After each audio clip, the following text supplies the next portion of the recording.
Let's get over to the Black Expo, y'all. Martell backs out. There ain't no room for the vendors, and Marceau needs $100. Ciao. Love and Marriage Huntsville, season 6, episode 15. This shit is raggedy. Let's get into it.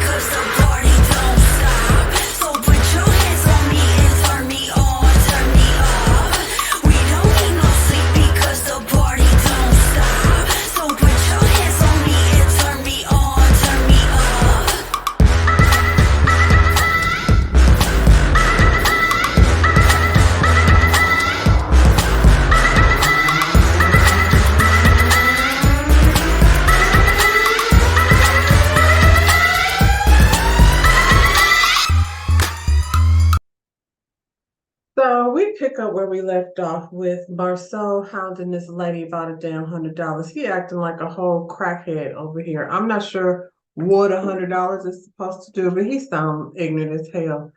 But Stormy got his ass together though. Like she pretty much told him, first of all, you don't want to see Courtney, and I don't think you do. And I don't think he would have approached her had Courtney been there. It's so ridiculous. Like you ask people at the last minute, somebody with a very viable and successful business that's actually going to be a part of making your event, shout out to Keisha's country ass, successful. I mean, Stormy being there was definitely a good look. And to have her speak to people, that's the stuff I feel like we missing really is like getting the insight. Like that's what we want to hear, the ins and outs of what it's like for her to run her business. She over here stressing because she need to get orders out.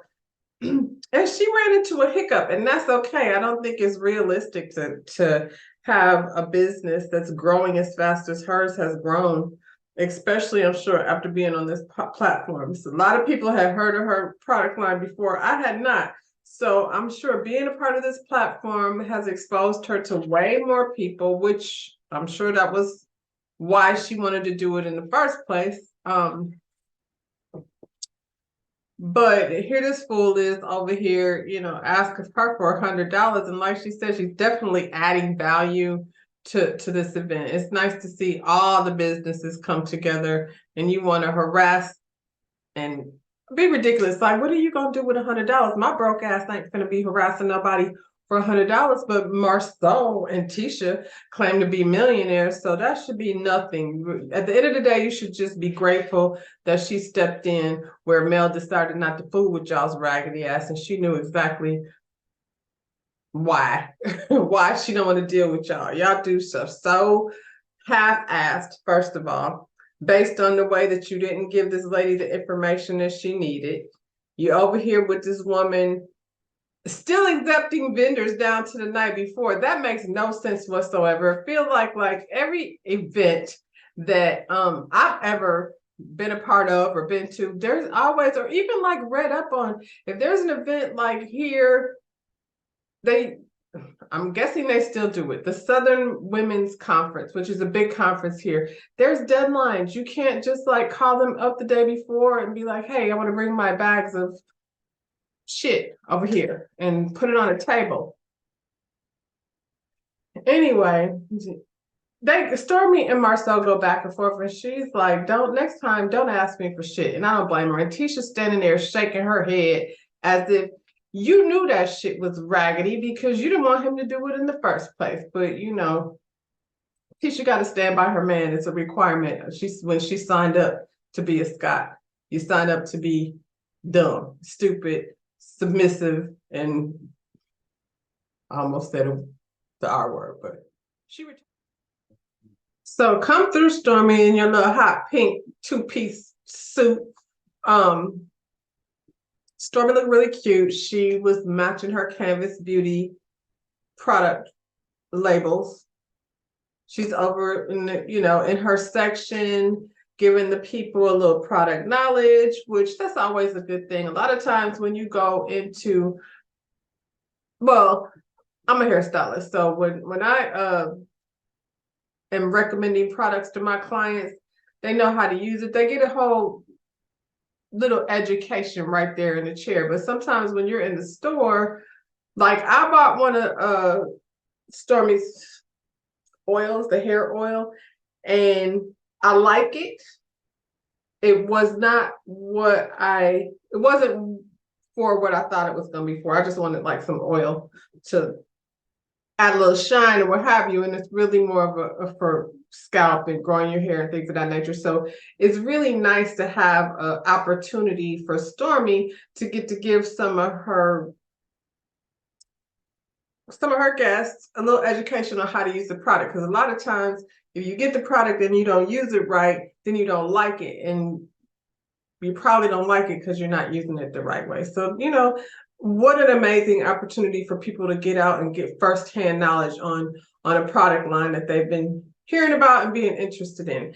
Tisha's walking around. Hi, I'm Tisha Scott. Hello, I'm Tisha Scott. Hi, I'm Tisha Scott. So Tisha Scott's in the house, y'all. Marcel is in his confessional throwing shade about the $100. He's still pressed about this $100. Y'all need to take him down to the methadone where Kiki be going, because it seems as though Marcel has an issue and a problem that he's sweating people for $100. I'm just saying. Martell shows up empty-handed. He walks in there chewing gum like a daggone cow. I can't stand to watch people. Like, he look a fool. He walks straight in. He meets speaking to somebody. He's out here trying to recruit people to mentor his brother. His brother said he got a job. He got a job down to the UPS or the FedEx or whatever, and he got a wife. Seems like you're the one that needs mentoring, Martell, but for some reason he thinks he's an entrepreneur. I don't know what kind of entrepreneur he is, because he doesn't seem to be making smart decisions, but he out here. Not everybody is supposed to be an entrepreneur. Why is it that you think your brother should be out here being, an entrepreneur of what? What is his business? I feel like to be able to come out of prison and go straight to a job like FedEx or UPS or whatever one of these places that he went to, a job with benefits, and I'm sure the pay is decent. He's already give him a moment, please, to enter back into society and, grasp onto what it's like to be self-sufficient in this world that we living in, not inside the system. So take a step back or get this man's card and call him up later, because you're the freaking one that needs somebody to mentor you on so many different levels. Mel and her brother come through. They're saying, hey, Mel is like, this is cute. This is nice. Oh my goodness, they did a good job. Let me go buy some stuff. She's doing that thing that Mel does. And at some point, Maurice and Martell run into each other. And Maurice asked Martell, where's the wine? You ain't bring that nest? Martell's like, no, the whole time he's chewing his gum. Oh no, I didn't bring the wine because I just want to take a step back. I've already had like 3 or 4 wine tastings here in Huntsville, and I think I'm gonna just step back and not be selfish, and let some other people bring the wine in, and Maurice referred to Mel as a marketing genius, and he said that clearly we understand what the roles were when these two were together. Well, we've been new Maurice. And the thing about it is, Martell, much like Stormy, this will be the opportunity. Like, I guarantee you, since we ain't able to get the wine from nowhere else, it's not down to the CVS, to the Walgreens, to the Target, to the Walmart, and the ABC. I guess you can order it. I'm not ordering it for 2 reasons. I'm not ordering it because I'm not paying $40 to ship something that cost me $40. That does not make sense. And I'm not supporting you, Martell, not on any type of level. So I don't care if you're selling. I don't care what you're selling. I'm not buying because I don't like you, because you're not a nice person. So, there's that. Anyway, what a missed opportunity, because you're kind of dumb, just like your dumb girlfriend, that you wouldn't bring any of your products to the expo. Makes no sense whatsoever. Maurice, what did you bring? Do you have any products? No?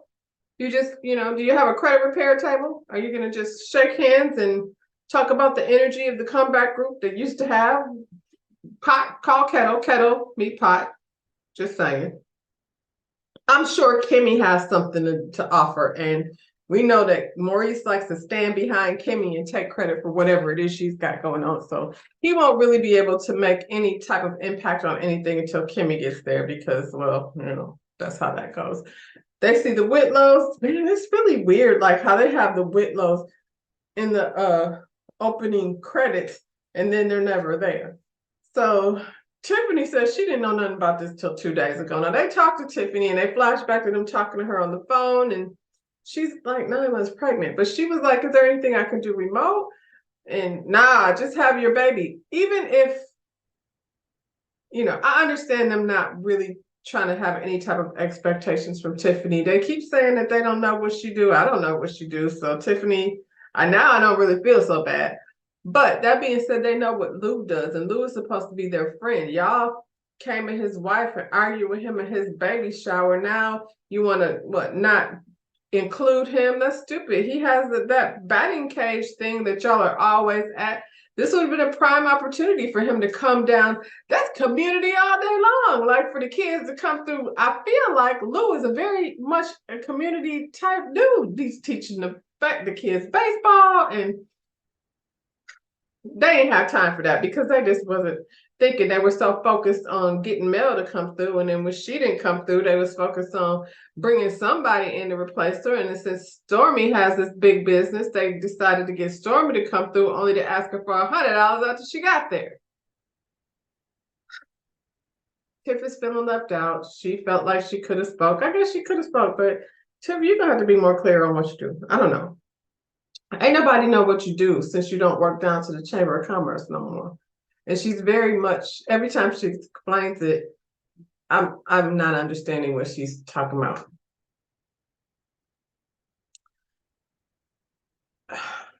So Tisha has this hair care line that she made up the other day. Did she just do that so she can have some of the tables? So they go over to the hair care line where there's a few bottles over there with her kid's picture on it.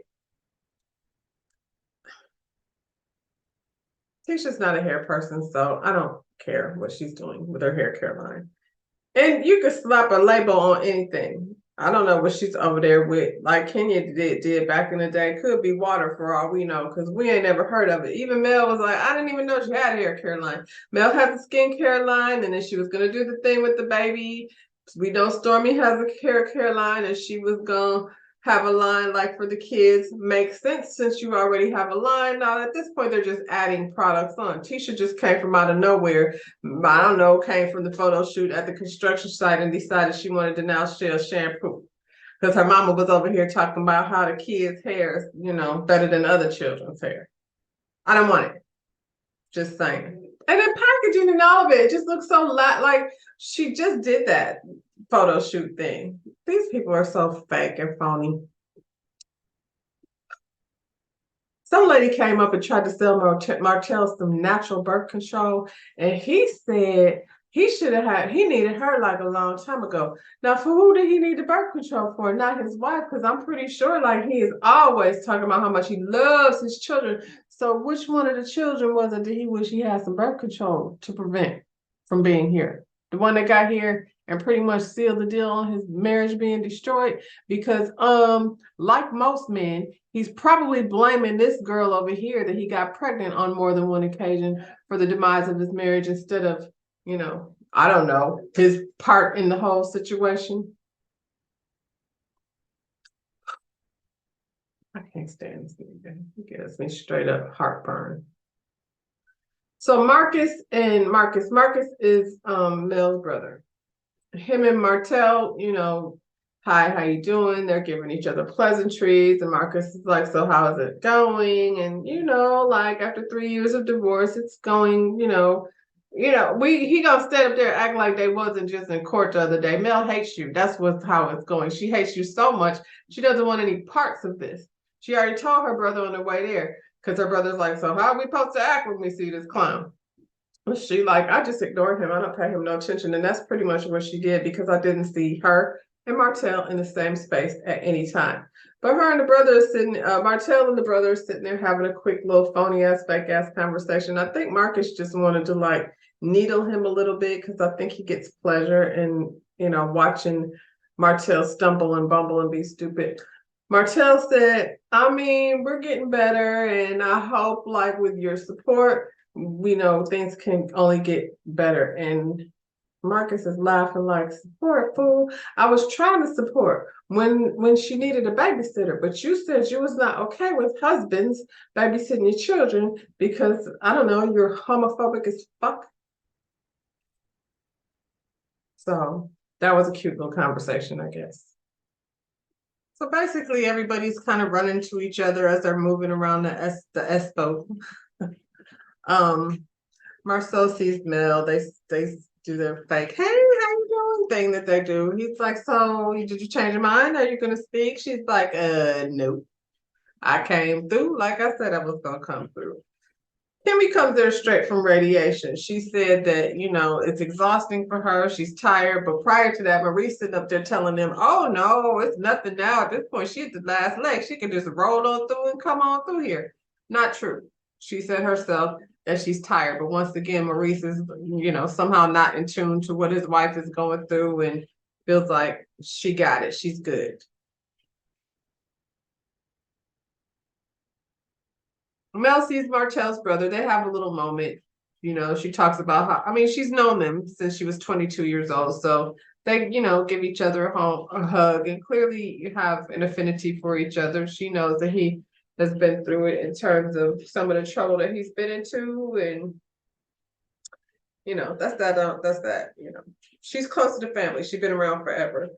Stormy is over in her corner stressed out because she's got issues going on with labeling over at the warehouse, and she probably wish she never came over there to start with. They harassing her for $100, and she could be at her warehouse making sure things are running smoothly. Generally, things like that happen when you step away and let other folks take charge. And I know even if things were going well, she probably still would be stressed out because it's her business and she's not there to oversee what's happening.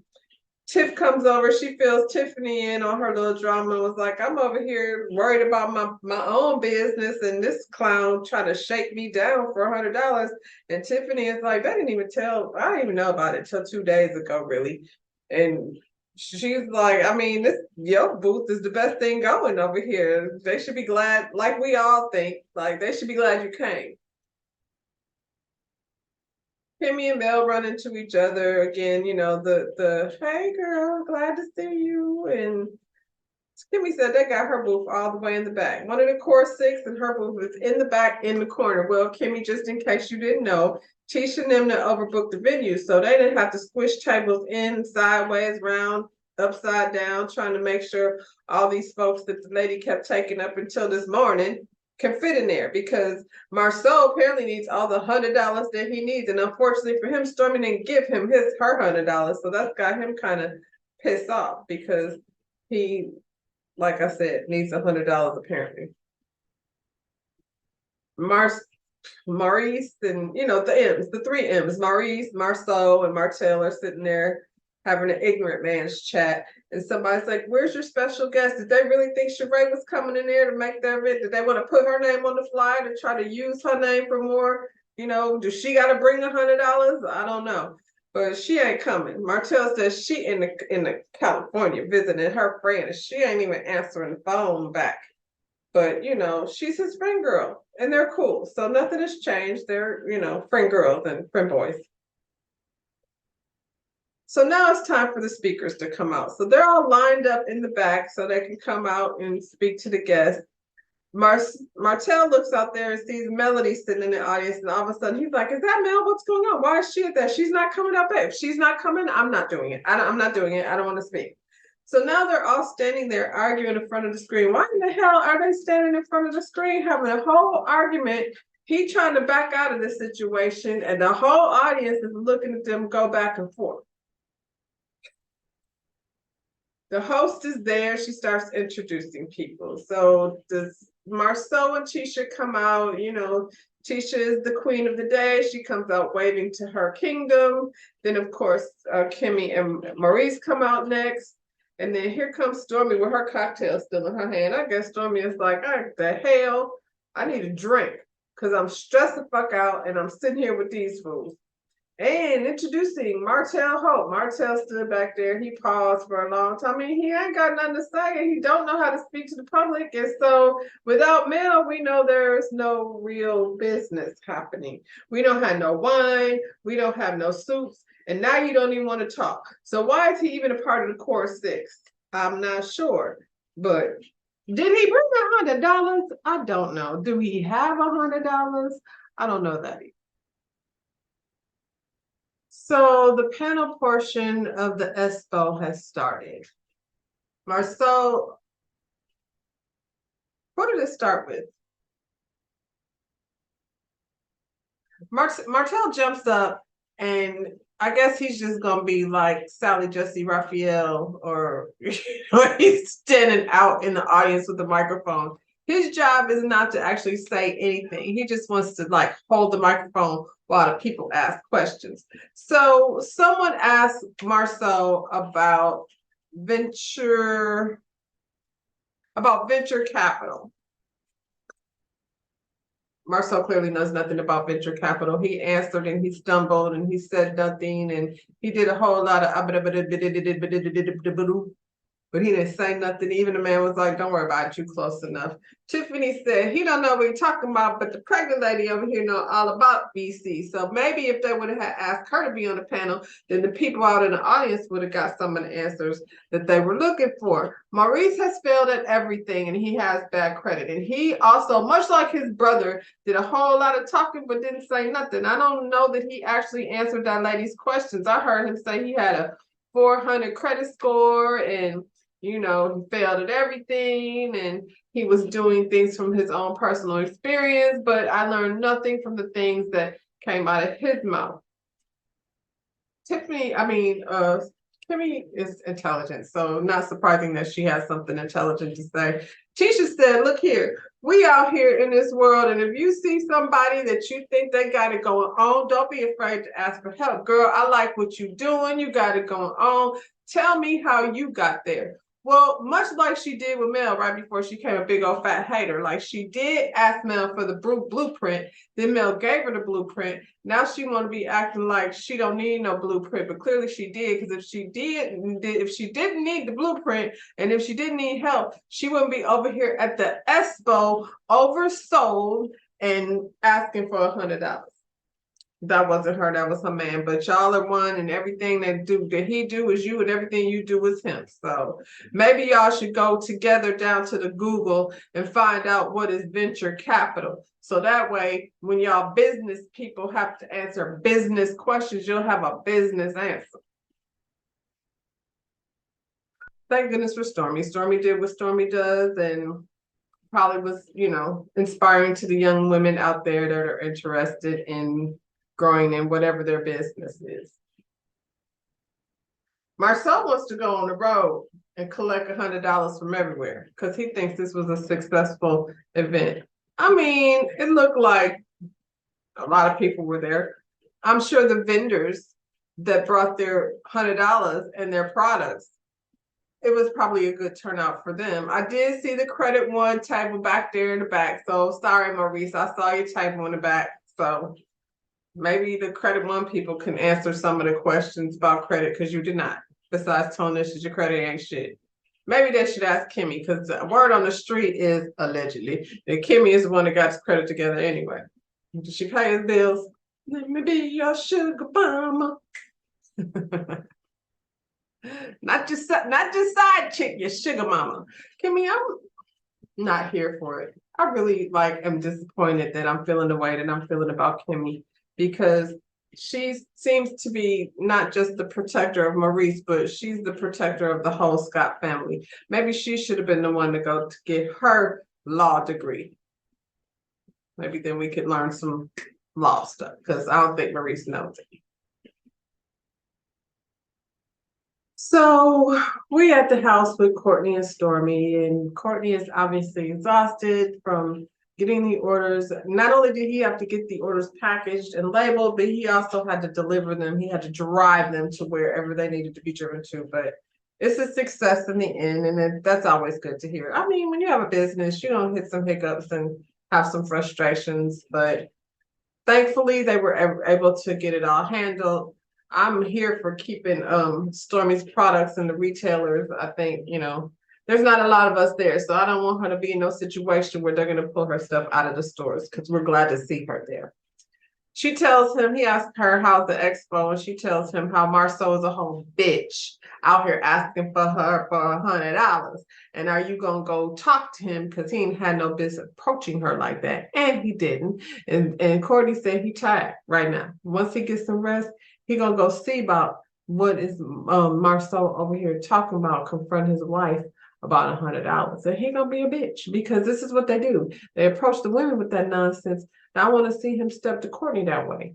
Now, Marceau do a lot of talking, but he's a punk. He's a bitch. He's a hoe. All of the above. So then they get into a discussion about the baby, about having another baby. And Courtney pretty much explains to her how, and I knew this, I saw it in his face, and I've seen this in real life. One of my best friends went through it with her second child. And I mean, when you're going through that type of situation and it's you, she was so out of it, kind of like she didn't really know what was going on. But her poor husband, I feel like even to this day, the baby, she's probably damn near 10 years old at this point. He still has that same look in his face when the subject comes up, like he was just that traumatized by it. So Courtney, seeing his wife, he said they were like shoveling, you know, buckets of blood being dumped, like coming from his wife. It's traumatizing. He was afraid she wasn't going to be here. He doesn't want to see her go through that again. And he's afraid to, you know, actually have to see it. She, you know, like I said, she was in the middle of labor. So for her, she's not affected the same way. She knows she had a hard delivery, but he was, you know, the one watching. So they did come to the conclusion that he does not want her to carry another baby. Absolutely not. But he is open to her having a surrogate. So, you know, yay for that, because I feel like they're such a cute little couple and a cute little family. Like I said, when he was talking to his mother, they not broke. There won't be no struggling, not like how she went through. And he's a good dad. His dad wasn't there. He doesn't want to be there. He wants to be there with his children. He wants his family close. They have such a cute relationship. So I'm happy to hear that they're going to make that decision. It's always nice. Like, I'm always grateful. My kids like have a huge span. There's like 10 years in between. There's 3 of them. There's 10 years between. There's 12 years between the first 2 and 7 between the last 2. So, but I'm so glad they have each other, because I had my son for 12 years and I just was like, I don't want him to be an only child though. Like, I do want to like him to have siblings.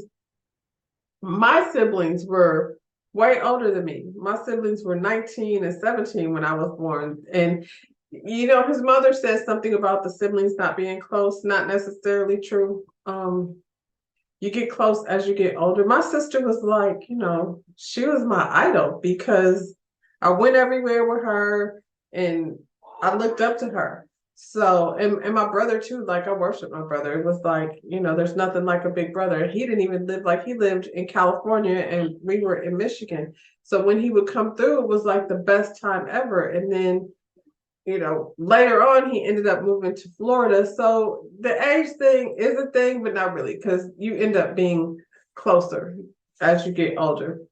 So I'm glad to know that they've made the decision to go ahead and grow their family, because they're definitely an adorable little family. So the ladies meet up for lunch. Tiffany invited them out to a little Mexican restaurant to talk about their feelings about the expo. Tiffany was feeling left out. She just felt like, I guess they didn't ask her to speak. Tiffany, I don't know why that was a big deal. Honey, you didn't want to be a part of that shit. I get it, but I don't get it, because it was a hot mess anyway. You should be glad your face wasn't nowhere attached to that nonsense. Kimmy, I guess, is now the whole Scott family protector. If any of the Scotts get like say something stupid, just call Kimmy and she gonna come do, what do they call her name? Olivia Pope. She gonna come fix the situation. She's the situation fixer. That Kimmy is. So they're sitting there talking and they're going back and forth. Teacher talking about she don't even know what Tiffany does. We talked about that, but at the end of the day, like, did I ask her? Like, I don't know that lady. I don't know what she does, but I don't know her, Tisha. But you've spent all this time with Tiffany, inviting her to events and things. So why don't you because if I'm having a conversation with somebody and they're telling me what it is their job is and I don't understand, I'm gonna just keep asking questions until I get it. If you can't make me understand, then I'm gonna assume your job is some bullshit that don't really exist and you're just talking, Maurice. Tisha was, can I just say, this was probably the most annoying cut scene I have ever seen on any reality show. They're sitting there, there's food, there's no food, there's food, there's no food. In the conversation, I was like, how are they going? Like, they weaved it in and out so weird. So I'm like, so what is actually being said?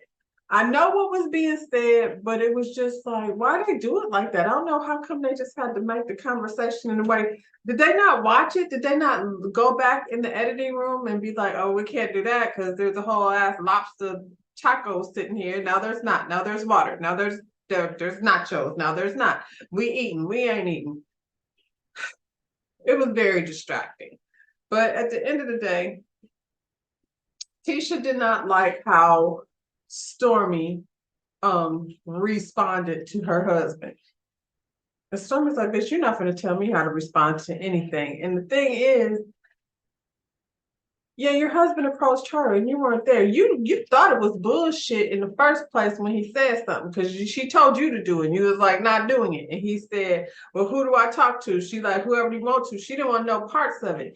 She didn't go nowhere near there until he called her over there to try to embarrass Stormy, but Stormy didn't back down. And he had no business approaching her. So she said, I would never, Tisha, I would never like, it's an event, it's a business event and all of that. Rah, rah, rah, and see Courtney. Yes, see Courtney, because your husband had no business approaching this woman in the first place. So if you don't see Courtney then, I have a feeling you go see Courtney later and see how that, works out. I know my man would like to have somebody's husband approach me like that. He would be ready to go over there and straighten that situation out. So that's what it is, teacher. You sound a fool. You know your husband didn't have no business doing that. At the end of the day, like in the real world, where real bosses, because you're supposed to be a boss and all of that, reside, you would have told your husband, that's embarrassing, and you're embarrassing you and me in this whole situation. Walk over there and say nothing to that lady about $100. If you want $100, ask your mama for $100. Jesus. Stormy was like, anyway, the decor was giving very much junior prom, and it was with all them balloons everywhere. She was like, I would just assume, teacher, like if you want to speak to one of your friends, I'm guessing because part of the conversation had tacos and part of it didn't. So I don't know, they put it in there how they wanted to put it in there. But she said she thought, you should be able to approach one of your friends. And Stormy said, we ain't there yet. She's done that before. She said that about somebody before. Mel, remember when she said they weren't friends, they were working on it, but then she want to be all up in her feelings because she don't have a lady's phone number. Stormy be giving you friend without the D. I'm just saying. And Tisha said she would never approach Courtney like that, and Stormy said that's because you're not crazy. And so Tisha said, Tisha would have jumped over this table, and Stormy said, get activated. See, this is the thing. Stormy have a little bit of Betty in her. And so when the Betty come out of Stormy, she be ready to get activated. This is how, Stormy likes to address things head on. She don't like to be all fancy sweet about it. She like to get into it. So Tisha got up. She was upset. The whole time Kimmy was trying to inject herself. I don't know why she had anything to say because you were still at the radiation treatment. So you don't know about any of this. While you was at radiation and they was putting your table in the back of the room, you had a feeling about that. Did they ask you for $100, Kimmy? I don't think so. So I feel like Stormy responded exactly the way she should have responded, and she sent a husband over there, and he go check that situation based on the the previews, the mid-season trailer. Mid-season, these niggas always gotta have 30 episodes. Like a season can be 15 episodes because y'all be giving us too many episodes of damn nothing. But here we are. This was probably the best episode of the whole season, to be honest. This was the first time I wasn't completely bored. Anyway, Tisha gets up. She's angry, and she walked off and told Tiffany to don't invite her to no more of this bullshit. So it's going to be interesting to see how, look at the fallout. Mel wasn't even there because it seems to be that they like to make sure everything Mel's fault. Well, she was not there. She came, she sat in the chair, she told y'all, oh, this is nice, and bounced. Y'all still fighting. Tisha said they should be congratulating her because it was a good event. It was successful, and her and Marcel is going to get on the road and collect $100 across the country. So, Stormy, let that be that. So, y'all, they done released the mid-season trailer, and apparently Kiki is down to the stove sliding stuff in her pocketbook, and the police they done put the report on the 5 o'clock news. It's all on the internet. Maurice wants Kimmy to go get sex therapy because he doesn't understand why her libido is broken. He thinks it's in her head and not that she's physically not interested because of her illness. I have no sympathy for Kimmy at this point. If you want to stay with this clown girl, then go get the sex therapy because apparently, if you ain't feeling like having sex with him every day, multiple times a day, the horrible sex that it must be because it can't be good. I'm just saying. Because he doesn't care. He doesn't give shit about Kimmy, what she wants, what she needs. We all know at this point it's roll over and suffer through it. So if that's what you want to do with the rest of your days, Kimmy, roll the fuck over and suffer through it. Courtney confronts Marcel and asks him, why is you always attacking women? And that's a good question. Why are you always attacking women? Because he's a pussy. That's why. No, he's not. He's not a pussy because pussies are fabulous. He's a limp ass, tired ass, weak ass dick. That's what he is. And that's why he ain't gonna then he gonna say something stupid. He was like, why are you always in women's business? And then Marceau says something to the effect of, you're selling women's hair care products. That's business. He's talking about, why is you over there with these ladies chasing down $100 bill like a crackhead? Kiki, they down to somebody's cookout, child, and Kiki done tossed a drink at Tisha. And I did think I hear something about somebody saying Kiki says something about Tisha cheating on Marcel. I don't know, but it's going down at the cookout. It's about to be a Bessemer brawl because the Bessemer people is over there throwing drinks and fisticuffs. So let's just hope that the trailer is not better than the actual season. The season is going to be 15 episodes. Lord help us. It's going to be 2024 before we finish with these fools. But for now, I'm finished. Loving Marriage Huntsville, Season 6, Episode 15. Please go ahead, hit the like button, subscribe to my channel, and we'll see you on the next one. Bye, y'all.